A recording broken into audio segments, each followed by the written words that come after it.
Yes, guys, match day vlogs to be filmed, beds to be made, and previews to be done on the day of the match. Yes, guys, welcome back to another video. Welcome to the George Benson Football Channel. We're on tour on the channel right now. We're in Jakarta, staying in a lovely hotel, hence why I'm making my own bed behind me, because there's no cleaners coming yet. It's first thing in the morning.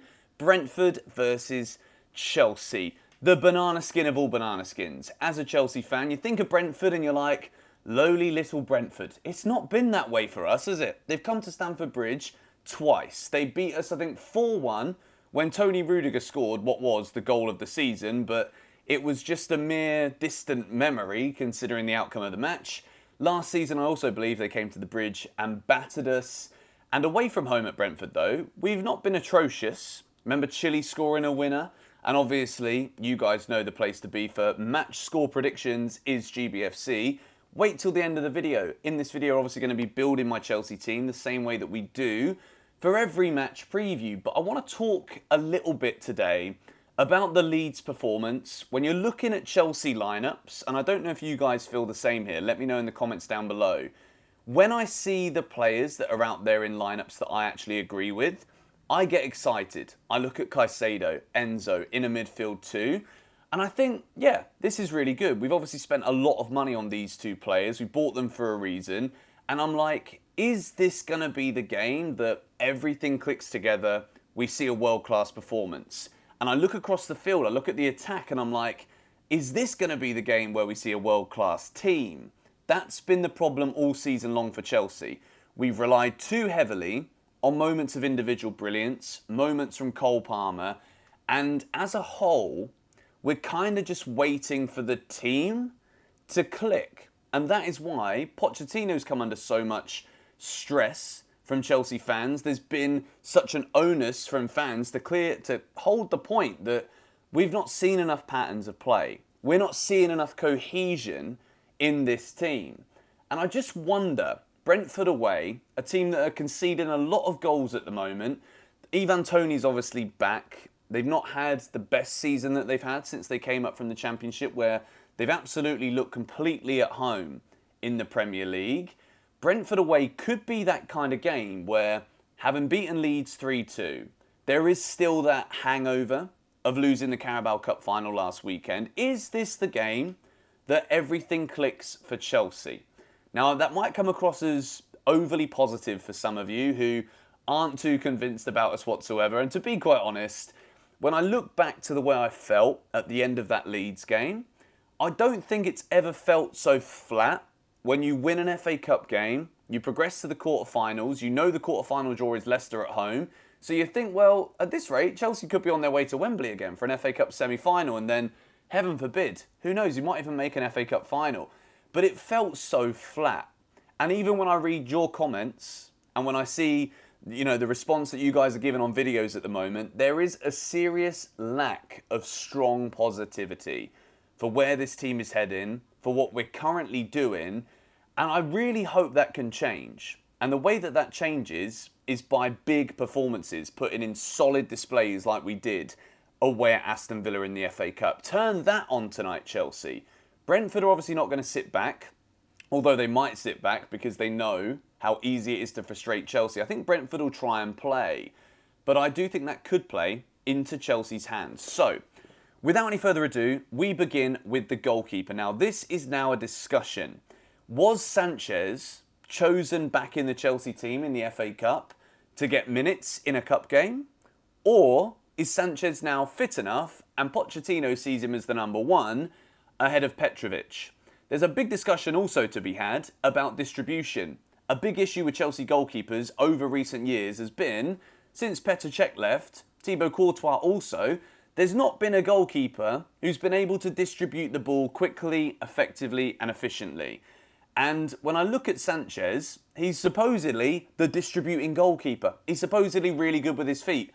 I don't see this, okay? I don't see it. I don't know where this narrative has come from. It's probably come from percentages. If you're passing the ball to the centre-back who's also next to you in the box, you're going to have high pass completion percentages as a goalkeeper. Petrovic, for me, is a more commanding goalkeeper. He gets down better to low shots. They're both very tall keepers, but Petrovic, I think, is a better all-round goalkeeper, so Petrovic is my starter. Sanchez can play in the cup games if Pochettino wants a cup goalkeeper. I don't see a world where Sanchez is currently a better choice than Petrovic. Let me know if you think I'm wrong or if you agree with me. In the comments down below, we move into a Chelsea defensive 4. And to be quite honest, I think at the moment, this 4 picks itself. Thiago Silva wasn't ready to feature in the Carabao Cup final. Will Pochettino notice that the speed in which we move from the back is so much quicker when Thiago Silva isn't playing? Look, I am, as much as the next person, I adore Thiago Silva. 39 years old, this man is a specimen. He's unbelievable. He's been monstrous for Chelsea. If only we had an extra 5 years. But the fact of the matter is, he is 39. And at some point or another, you've got to admit when performances start to deteriorate and you slow down the team. So with that being said, it's Gusto, Disasi, Colwill and Chilwell. Until Reece James is back, there isn't really a debate here for me. And even when Reece James is back, who knows if he's going to get injured again, but right centre-back, Gusto right wing-back, that could work. Or maybe Reece James with Levi Colwill in a back too. Let me know your thoughts on that in the comments down below. Disasi obviously got a lot of praise after that brilliant performance against Man City. I think it was a record number of clearances for a Chelsea player in a single match this season. He was phenomenal. And then again in midweek against Leeds, you see a calamitous error that leads to Leeds opening the score end. Didn't even see that one coming. I like that one though.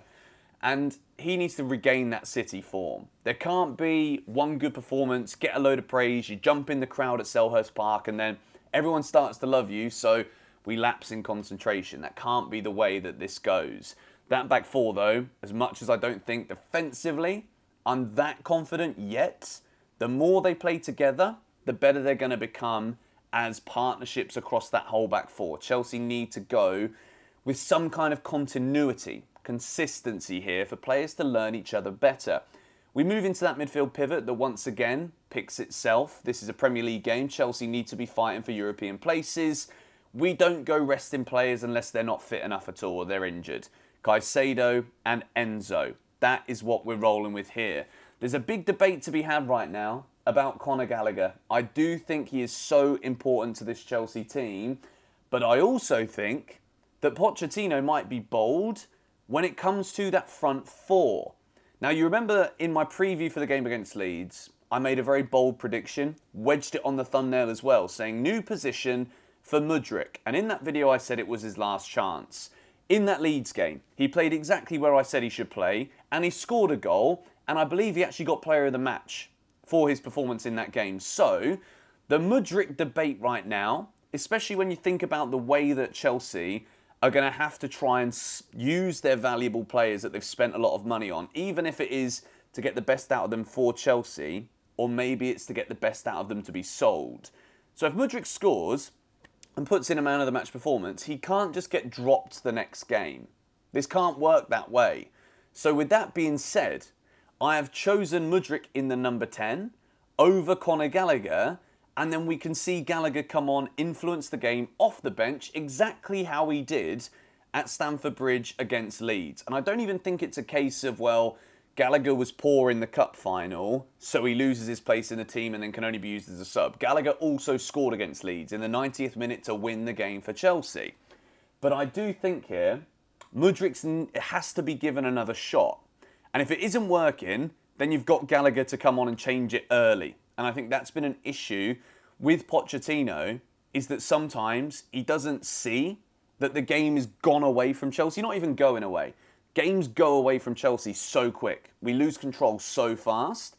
And when you've got someone who's going to work hard, who's competent in that role, Gallagher to come off the bench to change things, if Mudryk's not putting in the shift, then he can do it early. So I've gone with Palmer, right wing, Sterling, left wing, Jackson through the middle, with Mudryk playing behind him. I've got a bit of faith in this, you know. I think it could easily be also no, this is it. This is exactly what we're going for. And my score prediction, which at the moment, I'm leaving people hanging. Everyone's waiting. What does Benson think? Stick some flipping money on it. Well, today I do think we win. I think we go to Brentford and I think we get a result. And I also think Brentford score. And I think Chelsea could get a couple here. Brentford 1, Chelsea 3. I wanted to say 2-1 Chelsea, but I've got a bit of optimism. I don't know if it is the lovely aircon that's blowing on me right now in this fancy hotel, but I do feel optimistic. I'm going with a 3-1 Chelsea win. Nicholas Jackson is going to find the net tonight. And I also think Cole Palmer scores. That's about as far as I'm going to leave the predictions. Let me know yours in the comments down below. And stay tuned to GBFC. 6 Things We Learned will be out after the game tonight. And if 6 Things We Learned isn't out straight after the game, because I need to find myself a light to film this video. I forgot to bring a light with me to Jakarta. If not, the match vlog will go out straight after the game, and 6 Things We Learnt will go out tomorrow. But either way, there is a video coming your way straight after full time. Anyway, thank you guys for watching. Come on, you Blues.